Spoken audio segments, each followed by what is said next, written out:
मंगलाचरण करेंगे सभी। नमो अरिहन्ताणं नमो सिद्धाणं नमो आयर्याणं नमो उवजायाणं नमो लोये सव्वसाहुणम् मोक्षमार्गस्य नेतारं भेत्तारं कर्मभूभृतां ज्ञातारं विश्वतत्त्वानां वन्दे तद्गुणलब्धये। यह तत्वार्थ सूत्र नामक महाग्रंथ है। इसके 5वें अधिकार के ऊपर हमारी चर्चा प्रवर्तमान है। ये 5वां अधिकार 6 द्रव्यों का वर्णन यहाँ किया जा रहा है ना। अनेक अपेक्षाओं से अलग अलग द्रव्य क्षेत्र काल भाव की अपेक्षा से हम इन 6 द्रव्यों के स्वरूप को समझ रहे हैं। सूत्र क्रमांक 1 से 22 तक की चर्चा हमारी पूर्ण हो चुकी है। अब सूत्र क्रमांक 23 से आगे कुछ सूत्रों तक पुद्गल द्रव्य की चर्चा कुछ विस्तार के साथ में की जाएगी, है ना। पुद्गल द्रव्य क्या है, उसका स्वरूप क्या है, उसके भेद क्या है, क्या क्या उसकी पर्याय हैं, ये कुछ चर्चाएं अब आगे की जाने वाली है। तो पुद्गल द्रव्य के स्वरूप को अब हमें समझना है। सूत्र क्रमांक 23 की ओर चलते हैं, यहां से शुरू करते हैं।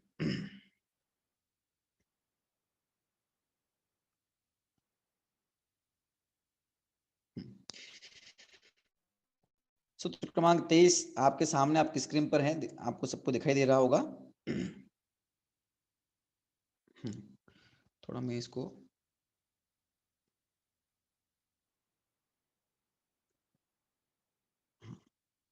ये सूत्र क्रमांक 23 सूत्र पाठ करते हैं हम सभी। स्पर्श रस गंध वर्णवन्तः पुद्गलाः।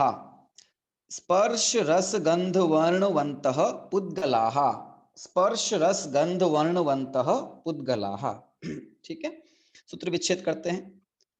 स्पर्श डैश रस डैश गंध डैश वर्णवन्तः पुद्गलाः।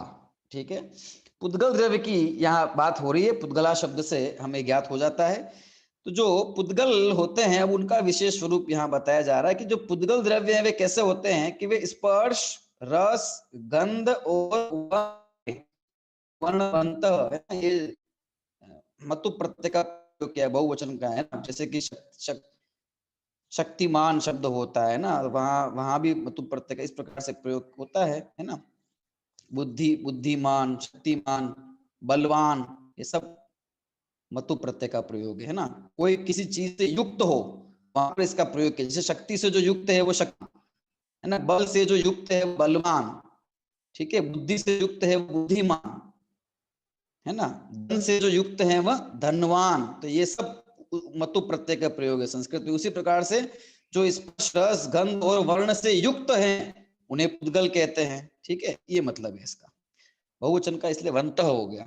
एक होगा तो अपन क्या बोलेंगे, स्पर्श रस गंध वर्णवान, और बहुत सारे इसलिए वर्णवंत पुद्गला। ठीक है, आइए सूत्रार्थ देखिए। सूत्रार्थ क्या है इसका। स्पर्श रस गंध और वर्ण वाले पुद्गल होते हैं। पुद्गल द्रव्य क्योंकि बहुत सारे हैं इसलिए बहुवचन का प्रयोग किया है। अगर आप एक वचन में भी समझ सकते हैं कि भाई जो पुद्गल है वो स्पर्श रस गंध और वर्ण वाला होता है। ठीक है, सरल है इसका अर्थ। अपन अब एक एक शब्द का यहाँ मतलब समझ लेते हैं। ठीक है, स्पर्श का मतलब क्या है, ठीक है ना। स्पर्श का मतलब जिसे छुआ जाए या छूने मात्र को, स्पर्श मात्र को है ना स्पर्श कहते हैं। ठीक है, छूना या स्पर्शन मात्र जो है स्पर्श कहा जाता है। ठीक है, रस चखना है, जिसे चखा जाए या चखना, इसका नाम स्वाद का नाम है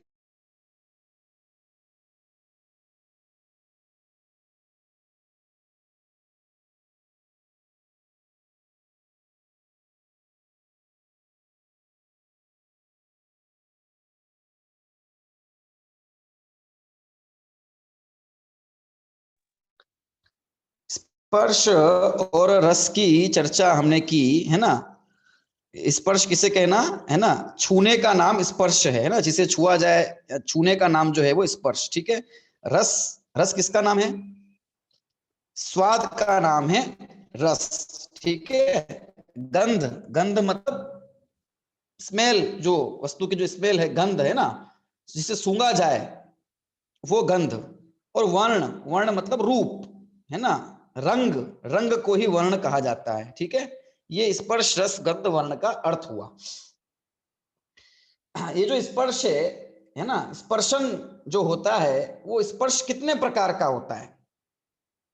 ये गुण है, ये पुद्गल के गुण हैं, है ना। जो कोई भी पुद्गल द्रव्य तभी कहलाएगा कि जब उसमें स्पर्श रस गंध वर्ण पाया जाए।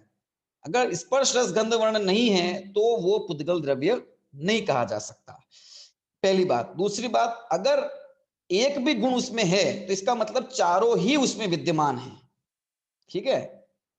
अब एक भी गुण है, फिर ये कहने का क्या मतलब है जब चारों विद्यमान है? ये कहने का अर्थ ये है कि हमारी पकड़ में, इंद्रिय ज्ञान के द्वारा, हमारे ज्ञान द्वारा हो सकता है कोई एक गुण पकड़ में आए या कोई दो गुण ही पकड़ में आए, लेकिन जहां एक प्रकार के गुण का भी सद्भाव है तो वहां इन चारों ही प्रकार के गुणों का सद्भाव जान लेना चाहिए, क्योंकि ये चारों अविनाभावी होते हैं, है ना। और वे सारे चीजें जिनको हम छू कर महसूस करते हैं, जिनको हम चखकर जिनका ज्ञान करते हैं, है ना, जिन्हें सूंघकर पता किया जाता है, अथवा जो अलग विविध प्रकार के रंगों वाले होते हैं, वे सब पुद्गल द्रव्य कहे जाते हैं, ठीक है।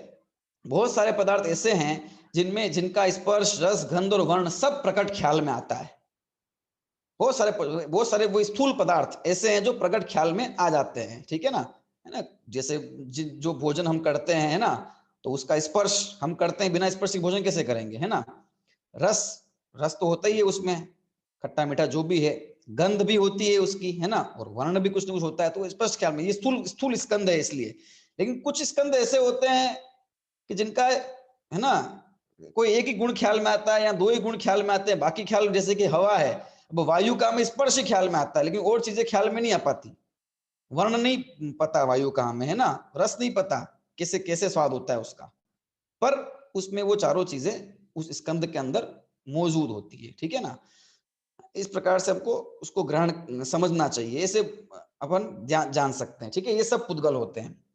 और पुद्गल शब्द का अर्थ है पूरण और गलन है स्वभाव जिसका, उसे पुद्गल कहते हैं, है ना। पुद्गल, दो शब्द यहाँ पर, तो पूरण और गलन है स्वभाव जिसका, यानी कि जिसके अंदर पूरण और गलन, परमाणु घटते रहते हैं और आते रहते हैं, जुड़ते रहते हैं, इस प्रकार का पुद्गल कहा जाता है ना। ये उसका सामान्य शब्द का अर्थ होता है। शब्दार्थ सामान्य समझा है हमने, ठीक है। अब इन स्पर्श रस गंध वर्ण इनके भी जो है वो भेद होते हैं, है ना, पर्याय होती है, हम ये कह सकते हैं, ठीक है। जैसे स्पर्श गुण की 8 पर्याय कही है, 8 प्रकार का स्पर्श कहा है, तो कौन कौन सा स्पर्श है वो? तो देखिए, किसी चीज को जब हम छूते हैं तो वो चीज हमें, उसका स्पर्श को जब हम उसकी व्याख्या करेंगे कि भाई इसका स्पर्श कैसा है ना, किसी भी चीज का स्पर्श कैसा है, तो उसको कैसा कैसा कह सकते हैं हम, कि भाई कठोर है या चिकना है, या तो कठोर है या चिकना होगा, ठीक है, या तो हल्का होगा या भारी होगा, है ना, या तो ठंडा होगा या गर्म होगा, ठीक है, या तो कठोर होगा, कड़क होगा, या फिर नरम होगा, ठीक है ना। तो इस प्रकार से इसके भेद, 8 भेद बन जाते हैं। कौन कौन से? देखो, रूखा चिकना, ठीक है, जिससे रुक्ष और स्निग्ध भी कहा जाता है, ठीक है। स्निग्ध मतलब चिकना और रुक्ष मतलब रूखा। स्निग्ध और रुक्ष शब्द इसलिए सीख लेने हैं हमें क्योंकि आगे ये सूत्रों में हमें ये शब्द काम आएंगे, ठीक है। स्निग्ध मतलब चिकना और रुक्ष मतलब रूखा, तो रूखा चिकना या चिकना रूखा, ठीक है। फिर ठंडा गरम, जिसे हम शीत और उष्ण कहेंगे, है ना। कड़ा नरम, ठीक है। कठोर और कोमल जिसे हम कहेंगे, ठीक है। और हल्का और भारी, ठीक है। ये हो गया 8 प्रकार के, ये स्पर्श हो गए। अब रस की बात करें तो रस की, है ना, 5 भेद कहे हैं, है ना। ये जो भेद बताए जा रहे हैं ये बिल्कुल मुख्य मुख्य भेद है, ठीक है ना। जब उत्तर भेद करेंगे आदि करेंगे तो फिर अनेक बनेंगे रस। तो 5 प्रकार का रस बताया है ना। षट रस भी हमने सुना है, 6 प्रकार के रस भी सुने हैं, तो 5 प्रकार की रसों की मुख्य रूप चर्चा आती है। बाकी और रसों के अन्य अनेक प्रकार से भेद बन जाते हैं, ठीक है। तो खट्टा, मीठा, खट्टा जिसे अम्ल भी कहा जाता है, ठीक है ना, मीठा, ठीक है, मिष्ट शब्द भी आता है जिसके लिए, ठीक है ना, कड़वा, कटुक शब्द कहते हैं संस्कृत में, कटुक, कड़वा, ठीक है, चरपरा, ठीक है, चरपरा, तीता भी जिसे कहा जाता है, ठीक है ना, तिक्त, तिक्त भी जिसे कहा जाता है ना, और कसेला, ठीक है, खट्टा, मीठा, कड़वा, चरपरा और कसेला, ठीक है, ये 5 प्रकार के रस कहे हैं, ठीक है। तो एक एक उदाहरण देख लेते हैं अपन। खट्टा तो सबको पता ही है ना, खट्टा जिससे अम्ल भी कहते हैं, तो खट्टा तो हमको पता ही है, खट्टी चीजें, नींबू है, इमली है, सब खट्टे होते हैं। मीठा से सब परिचित ही है, ठीक है। फल, बहुत से फल मीठे होते हैं। कड़वा, कड़वा, कटुक, जो नीम की जो निम्बोरी होती है या नीम की पत्तियां होती है वे कड़वी होती है ना। कुनैन जो है वो कड़वा होता है, और ये आदि कड़वी चीजें, ये कड़वा रस है, ठीक है। चरपरा, चरपरा का अर्थ यहाँ पर है तीखा, ठीक है, तीखा मसालेदार ऐसा जो वस्तु है, मिर्ची जो है वो चिरपरी होती है जैसे, ठीक है। और कसेला, कसेला का अर्थ यहाँ पर जैसे कि आंवले का स्वाद है, जैसे कि कच्चे कच्चे फलों का स्वाद जिस प्रकार का होता है, ठीक है ना, इस प्रकार का स्वाद। सुपारी जो होती है, सूखी सुपारी, उसका जिस प्रकार का स्वाद होता है ना, वो उसको बोलते हैं कसेला जो है वो, है ना, वो कसेला स्वाद, इस प्रकार का स्वाद कहा है, ठीक है। ये 5 मुख्य स्वाद कहे हैं। गंध में देखें तो गंध 2 प्रकार की कही है, सुगंध और दुर्गंध। तो इसका तो सीधा ये है कि जो इंद्रियों को है ना, घ्राण इंद्रिय को सुखकारी अनुकूल लगे हमारे, वो सुगंध, और जो घ्राण इंद्रिय के लिए हमें प्रतिकूल लगे वो दुर्गंध कही जाती है, ठीक है। और वर्ण, वर्ण के भी 5 भेद कहे हैं, है ना। तो काला, सफेद, ठीक है, लाल, पीला और नीला, ठीक है। काला जिसे कृष्ण कहा जाता है, सफेद शुक्ल, लाल रक्त, पीला पीत और नीला नील, ठीक है। काला, सफेद, लाल, पीला और नीला, ये वर्ण गुण की, है ना, 5 प्रकार के वर्ण हो गए। तो जो पुद्गल होते हैं वे 8 प्रकार का जो स्पर्श है उसमें से कुछ स्पर्श वाले होते हैं, है ना। जो रस है तो उसमें से उनके अंदर ये रस की पर्याय में से रस पाया जाएगा, है ना। गंध है तो सुगंध होगा या दुर्गंध होगी, वर्ण हो तो कोई वर्ण होगा उनके अंदर, ठीक है। इस प्रकार से ये पुद्गल होते हैं। अब ये जो हमने भेद देखे तो आपके मन में प्रश्न आ सकता है, भाई ये स्पर्श में आपने भेद बताया वो तो चलो ठीक है, और इसके अलावा कोई स्पर्श ऐसा और ज्यादा ख्याल में आता है, लेकिन रस, रस जो 5 प्रकार के बताए उसके अलावा भी तो रस हमें ख्याल में आते हैं, है ना। खट्टा बताया, मीठा बताया, कड़वा बताया, चिरपरा बताया, कषायला बताया, और भी कोई रस ख्याल में आते हैं, है ना। दूसरे रस भी होते हैं, मिक्स प्रकार का स्वाद बन जाता है, कई बार खट्टा खट्टा मीठा ऐसा स्वाद भी होता है। तो देखिए ये जो भेद बताए हैं ये सब मुख्य भेद बताए हैं इनके, ठीक है ना। जब इनके, अब इन्हीं में एक एक भेद के भी 1 2 3 संख्यात, असंख्यात और अनंत भेद होते हैं, और परस्पर मिलकर भी जो हैं अनंत भेद, इनके संख्यात, असंख्यात और अनंत भेद बन जाते हैं। जैसे रस में खट्टा मीठा मिला देंगे तो एक अलग प्रकार का रस, है ना, उत्पन्न हो जाएगा, इस प्रकार से। इसी तरह से गंध, अब गंध, सुगंध, दुर्गंध 2 बिल्कुल सामान्य भेद कर दिए। अब गंध तो अनेक प्रकार की है, अब है ना, अनेक प्रकार की गंध होती है, तो सब गंध एक जैसी तो नहीं होती, अलग अलग प्रकार की। मीठा, अब मीठा कहा जैसे किसी चीज को, तो सब मीठा एक जैसा तो नहीं होता। मीठे के भी कितने भेद है, शक्कर भी मीठी है, गुड़ भी मीठा है ना, केला भी मीठा है, अंगूर भी मीठा है, लेकिन सबकी मिठास अलग अलग है ना। इमली भी खट्टी है, और नींबू भी खट्टा है, खट्टास उनकी अलग अलग है। इस प्रकार से एक ही प्रकार का जो भेद है रस का या गंध का या वर्ण का, उस स्पर्श का, उसके भी अनेक प्रकार के भेद जान लेने चाहिए, है ना। नरम, कोई चीज नरम है तो नरम, अब ये जो नरम स्पर्श है, नरम स्पर्श एक ही प्रकार का नहीं है, नरम स्पर्श भी अनेक प्रकार का। रुई को छुएंगे तो उसकी नरमाहट अलग ख्याल में आएगी, है ना।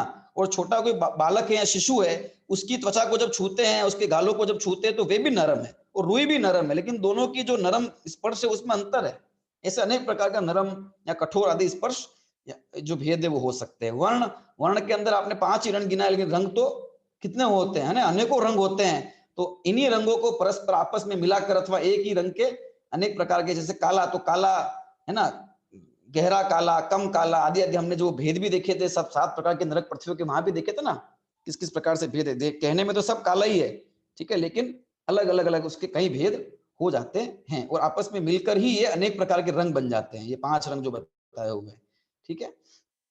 इस प्रकार से ये जो स्पर्श रस गंध और वर्ण, ये गुण है, ये मुख्य गुण है, ठीक है। और बाकी जो हमने बताई है ना, 8, 5, 2 और 5, ये इसके मुख्य भेद हैं या मुख्य पर्याय समझ लीजिए, और उत्तर पर्याय, और आपस में मिलकर संख्यात असंख्यात अनंत प्रकार से, लेकिन चीजें यही मिलेगी, स्पर्श मिलेगा, रस मिलेगा, गंध मिलेगा, वर्ण मिलेगा, है ना। इसके अतिरिक्त आपको पुद्गल द्रव्य कहीं नजर, कोई आप स्पर्श रस गंध वर्ण नहीं हो और पुद्गल हो तो ऐसा नहीं हो सकता। हाँ, वो स्पर्श अनेक प्रकार का हो सकता है, अलग अलग प्रकार का हो सकता है, रस गंध और वर्ण अलग अलग प्रकार के हो सकते हैं, लेकिन है वो सबका सब पुद्गल ही, ठीक है। इसलिए जो कुछ हमें दिखाई दे, जो कुछ हमें स्पर्श में आए, जो कुछ जिसे हम चख सकें, जो कुछ हमें जिस किसी की भी हमें गंध आए, वो सब जो है पुद्गल में ही उनका समावेश करना चाहिए। इसलिए इस सूत्र का क्या आपको ख्याल मान, इसलिए आत्मा के विषय में जो ये भ्रामक है ना, भ्रांतियां जो चलती है लोग में कि आत्मा कैसा है ना, कि आत्मा बिल्कुल रुई जैसा कोमल स्पर्श वाला है, आंखें बंद करके अनुभव करो, है ना, तो बिल्कुल रुई जैसा कोमल कोमल स्पर्श ख्याल में आएगा, वो आत्मा है। तो वो आत्मा नहीं है, वो भ्रमित कर रहा है, वो पुद्गल है, क्योंकि वो जीव, आत्मा मतलब जीव ना, तो वो जीव नहीं है, जीव में तो होता ही नहीं स्पर्श रस गंध वर्ण, है ना। इसी प्रकार से कोई आत्मा के वर्ण की बहुत बातें होती है कि आंख बंद करके ध्यान करो, है ना, मस्तक के स्थान पर आपको बिल्कुल धवल सफेद आकार का, है ना, एक मनुष्य के आकार का पुतला दिखाई देगा, अथवा है ना एक जलता हुआ दीपक या ज्योति दिखाई देगी, है ना, उस पर अपना ध्यान केंद्रित करो, वही जीवात्मा है, वही तुम हो।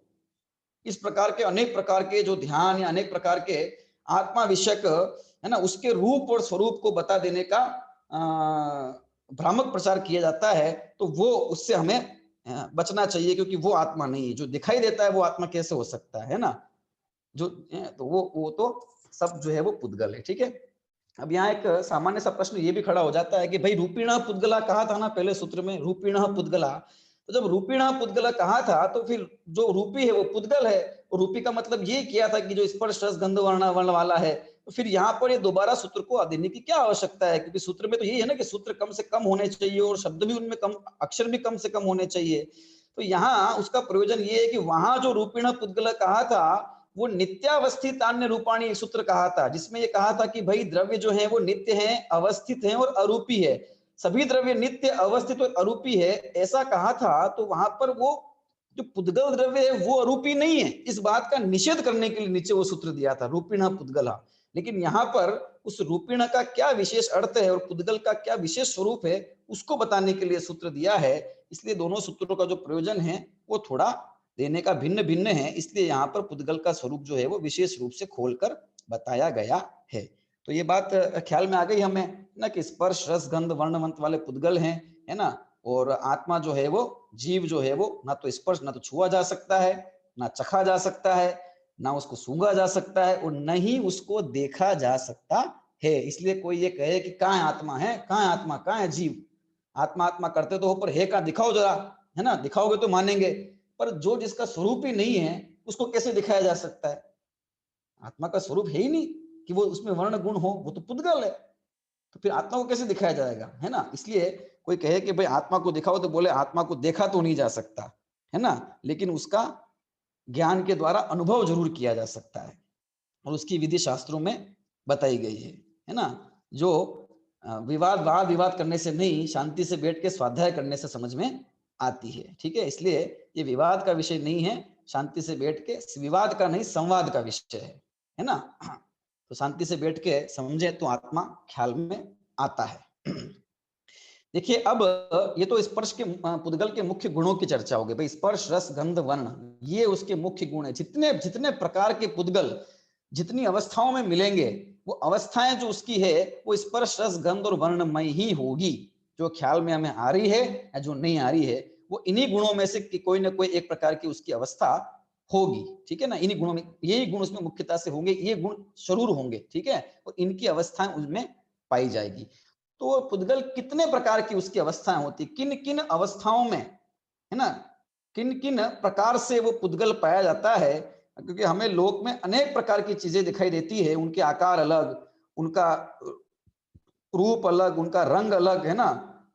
कई प्रकार की ध्वनियां हमें सुनाई देती है, कई प्रकार की चीजें, कोई बंधी हुई तो कोई खुली हुई, कोई छोटी तो कोई बड़ी, कभी अंधेरा नजर आता है तो कभी उजाला नजर आता है ना, आदि अनेक अनेक चीजें दिखाई देती है। तो क्या ये सब पुद्गल हैं जो हमें दिखाई दे रहा है? हाँ, ये सारा ही पुद्गल है, ठीक है, जो कुछ भी हमें दिखाई दे रहा है। तो किस किस प्रकार से पुद्गल इस लोक में पाया जाता है, पुद्गल की, है ना, कौन कौन सी पर्याय होती है? तो पुद्गल की कुछ पर्यायों के बारे में यहाँ पर बताया गया है। वैसे तो पुद्गल की अनंत पर्याय होती है, ठीक है ना, एक द्रव्य की अनंत पर्याय होती है, पर कुछ जो पर्याय हमारे ख्याल में आती है, हम देखते हैं, समझते हैं, उनके बारे में इस सूत्र में बताया गया है ना।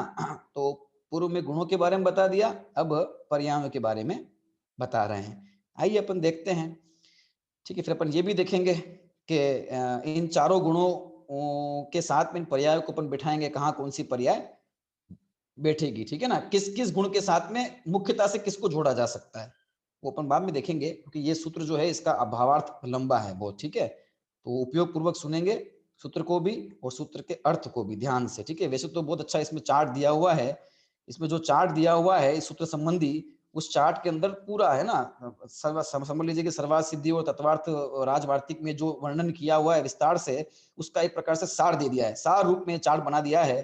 तो बहुत अच्छा, अपन चार्ट को देखते देखते आराम से आगे बढ़ते जाएंगे।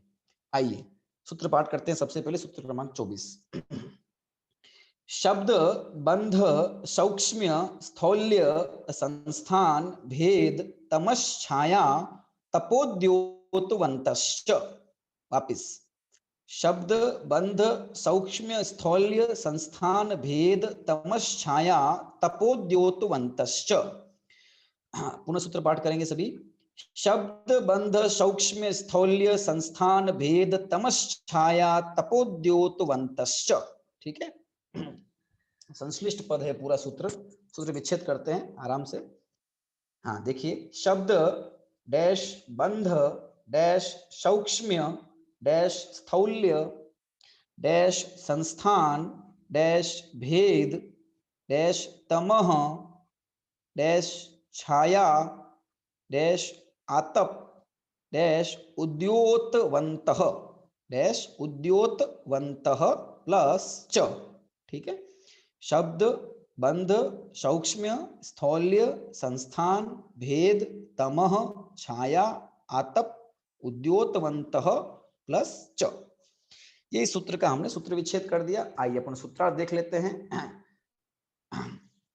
जो पुद्गल होते हैं, है ना, यहाँ देखो फिर वंतः का प्रयोग किया, जो पहले तो स्पर्श रस गंध वर्ण वंतक के मुख्य रूप से उनके गुणों की बात कर दी, अब कहा कि पुद्गल जो होते हैं वे शब्द वाले होते हैं, बंध वाले होते हैं, सूक्ष्मता स्थूलता संस्थान भेद तम छाया आतप उद्योत आदि वाले भी होते हैं। तो ये सब इन्हीं की पर्याय ही होती है पुद्गलों की, ठीक है। आइए सूत्रार्थ देखते हैं अपन।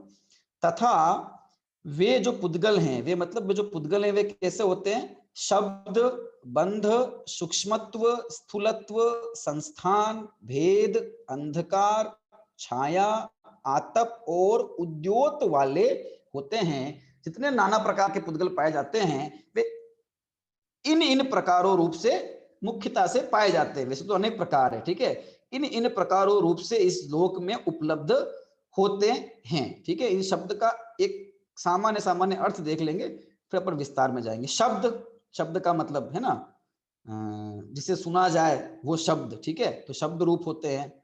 बंध, बंध मतलब जुड़ने वाले, है ना, जुड़े हुए रूप में, है ना। सूक्ष्मत्व, सूक्ष्मत्व मतलब छोटे, स्थूल मतलब बड़े, ठीक है। संस्थान मतलब आकार वाले, संस्थान का मतलब आकार। भेद, भेद का मतलब है ना अनेक प्रकार से भेद रूप, भेद रूपता को प्राप्त होने वाले, है ना। अंधकार, अंधकार मतलब अंधेरे रूप। छाया, छाया मतलब छाया प्रतिबिंब रूप। आतप, आतप ये भी प्रकाश का भेद है, और उद्योत ये भी प्रकाश का भेद है ना। तो ऐसा प्रकाश जो उष्ण हो वो आतप है, और इस प्रकार का प्रकाश जो उष्ण नहीं है शीत हो वो उद्योत, ठीक है। ये सब जो है वे पुद्गल की पर्याय होती है, पुद्गल जो होते हैं इस प्रकार से प्राप्त होते हैं। ठीक है, ये इस सूत्र का अर्थ है। अब अपन एक एक जो इसका विशेषण दिया हुआ है उस एक एक विशेषण को शांति से समझेंगे। देखिए ये इस चार्ट में भी दिया हुआ है, स्वरूप और गुण बता दिया है ना, स्पर्श रस गंध वर्ण गुण है और बाकी सब ये पर्याय बता दी। ठीक है, आइए सबसे पहले अपन इनका मतलब समझते हैं, फिर इसके बाद अपन किस गुण के साथ में किस पर्याय को अपन मुख्यता से है ना उसको संबंधित कर सकते हैं, वो भी अपन देखेंगे। ठीक है, शब्द। ठीक है, सबसे पहले है आया है शब्द। आइए चार्ट में आ जाइए, चार्ट से देखते जाते हैं अपन। ठीक है ना, शब्द, शब्द का देखो, शब्द जो है वो है ना, शपति इति शब्द। ठीक है, जो सुना जाए उसका नाम ही शब्द है ना, शब्द मूल उससे बनता है ये। तो जिसको सुना जाए उसका नाम है शब्द, जो कर्ण इंद्रिय का विषय बनता है उसका नाम है शब्द। ठीक है, और वो शब्द क्या है कि पुद्गल है। सबसे पहले शब्द को लिया, वो शब्द क्या है, पुद्गल है। तो हमने जब वचन की बात की थी है ना, जब पुद्गल के उपकार देखे थे जीव के ऊपर, शरीर वांग मनो कहकर उस सूत्र के अंदर, तो वहां पर वाक वचन की बात की थी। तो वचन जो होते हैं वे शब्द रूपी होते हैं। ठीक है, तो जो शब्द है जिसे सुना जाए वो पुद्गल है। तो ये शब्द जो है वो स्पर्श है, रस है, गंध है, वर्ण है, किस में आएगा, तो शब्द है वो स्पर्श गुण की पर्याय है, क्योंकि उसके है ना क्योंकि शब्द जो है हमें वो स्पर्श होकर, हमारे जो श्रोत्र इंद्रिय है उससे स्पर्श होकर हमें ये ख्याल में आता है। और दूसरा, ये जो शब्द है ये ना स्पर्श होकर ही उत्पन्न होते हैं, कहीं ना कहीं कुछ वस्तुएं स्पर्श होती है तब ये शब्द की उत्पत्ति होती है। तो शब्द है जो है वो पर्याय है, गुण तो है नहीं, पर्याय है ना। तो जिसे सुना जाए श्रोत्र इंद्रिय से वो शब्द। शब्द दो प्रकार के हैं, भाषात्मक और अभाषात्मक। ठीक है, दो प्रकार के। भाषात्मक वे शब्द जो आपस में व्यवहार करने में कार्य में आते हैं, है ना, इस प्रकार के शब्द जो मुख से उत्पन्न होते हैं। ठीक है, वे सब भाषात्मक है ना, जिन्हें बोला जाता है इस प्रकार के। और अभाषात्मक शब्द वो है कि जो दो वस्तुओं के टकराने से, उनके संघात से उत्पन्न होते हैं, वे अभाषात्मक शब्द कहलाते हैं। भाषात्मक शब्द भी दो प्रकार के, एक अक्षरात्मक, एक अनक्षरात्मक। ठीक है, तो अक्षरात्मक किसे कहेंगे, तो अक्षर जैसे या फिर कोई लिपि है ना, चाहे कोई भी भाषा हो, है ना, हिंदी, अंग्रेजी, संस्कृत, वो सब जो है वो क्या है, वो अक्षर है, जिसमें शास्त्र लिखे गए हैं अथवा जिसमें मनुष्य अपना व्यवहार करते हैं, आपस में बातचीत का व्यवहार करते।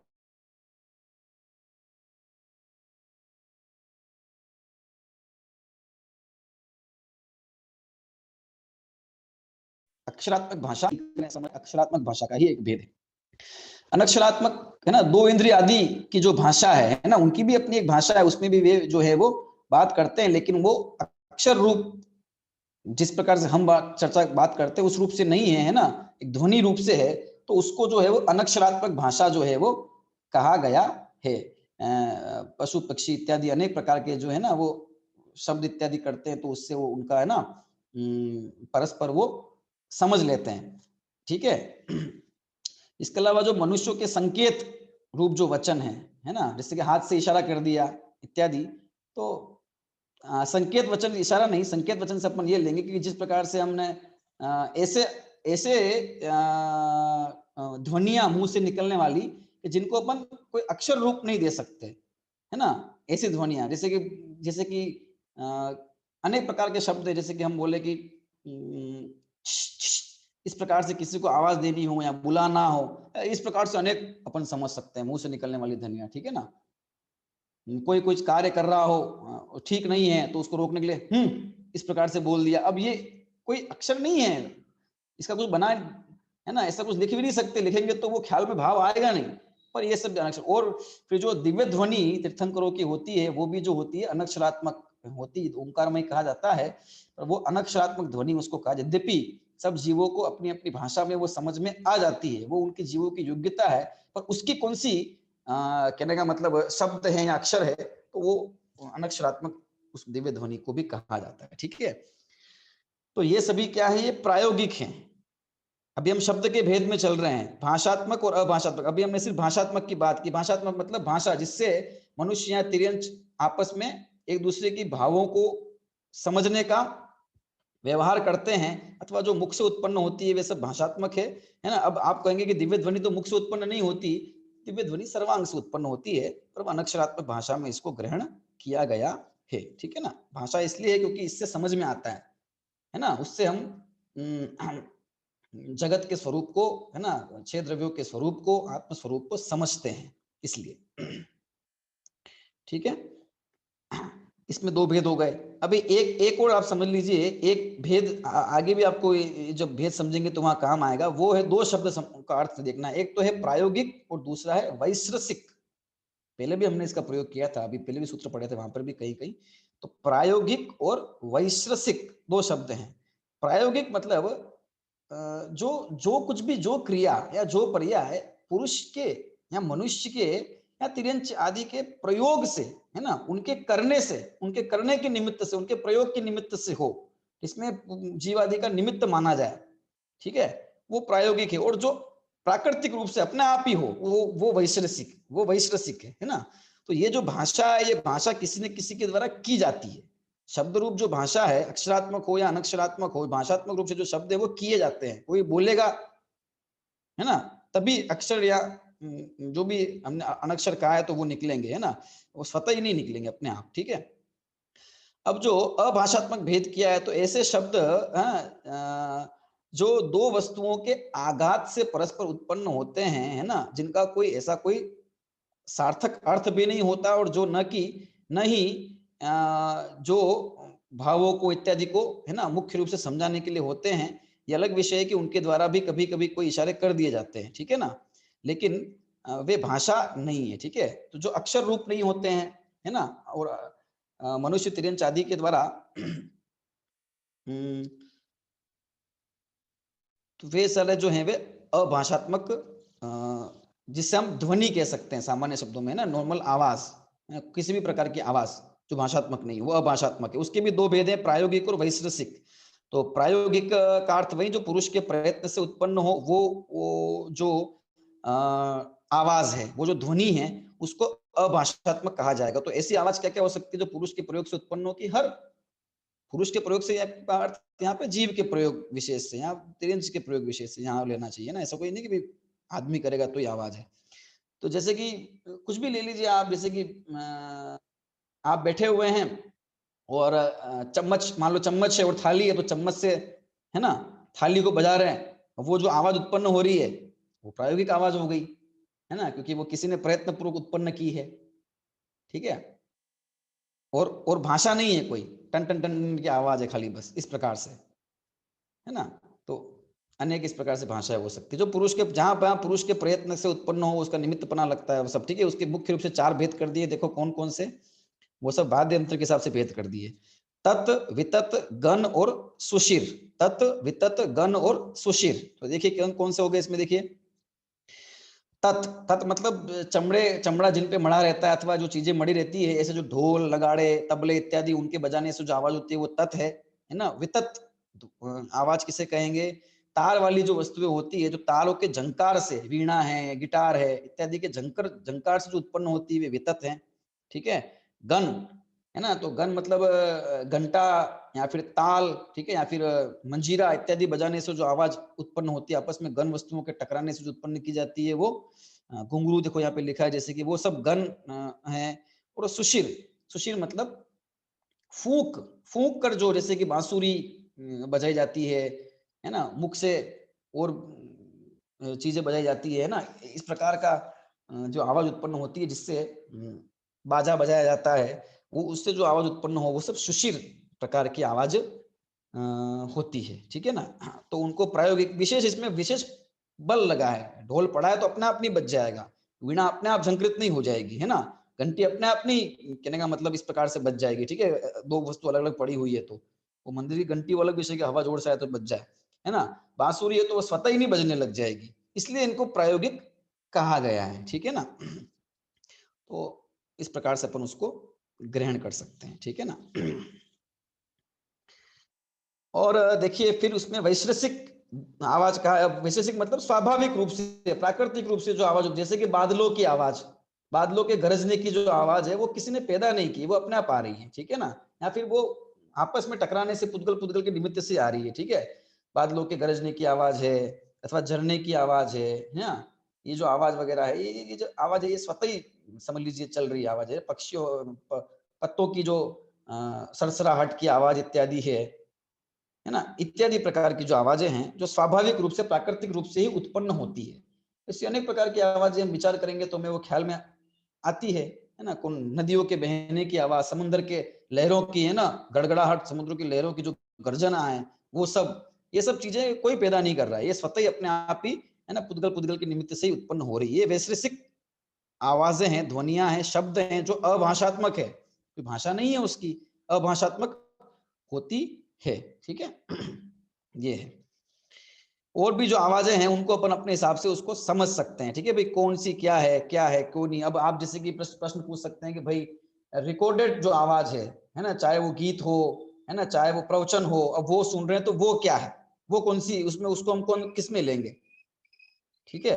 तो उसको देखिए, उसको अपन भाषात्मक में ही, उसको हम भाषात्मक में इसलिए लेंगे, इस उसमें अपेक्षा ये कि वो किसी पुरुष के द्वारा उसको बोला गया, किसी के द्वारा बोला गया, और वे सारे अक्षर हैं जिनसे हमको समझ में आ रहा है, समझा जा रहा है, ठीक है।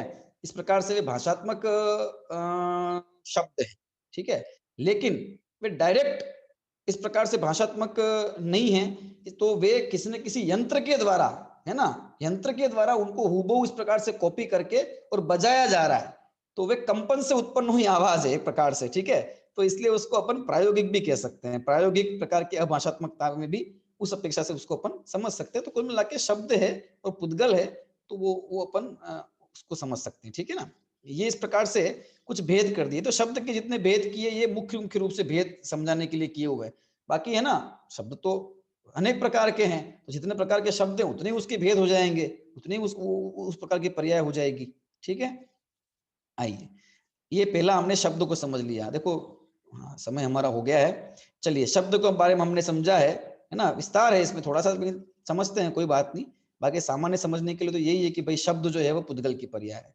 बाकी बंध, सूक्ष्म, स्थूल आदि के क्या वर्णन है वो अपन अब आज नहीं, लेकिन आज समय पूरा हो गया, आगे की कक्षा में उसको अपन समझेंगे। अभी का विषय अपन यहीं पे पूर्ण करते हैं। कोई प्रश्न, कोई शंका हो तो अगली क्लास आप ज्वाइन करें।